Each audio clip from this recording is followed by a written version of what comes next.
I'm going to talk about familiarity right now for 1 second, and I'm going to give you 2 examples. I'm going to give you Orangetheroy Fitness versus Average Joe's Gym. Orangetheroy really has no problem advertising. Do you guys know why that is? Brand awareness.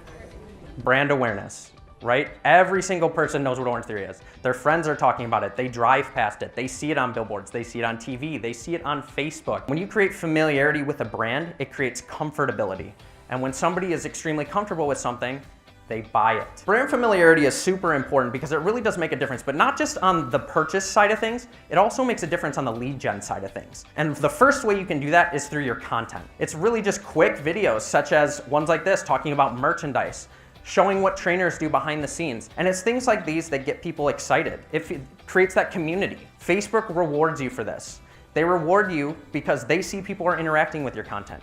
They show your ads to more people, which gets you more leads and also gets you more leads at a lower cost. Thanks for watching. If you like this video, then subscribe to our YouTube channel where you can watch a ton more just like this. Thanks, and we'll see you in the next video.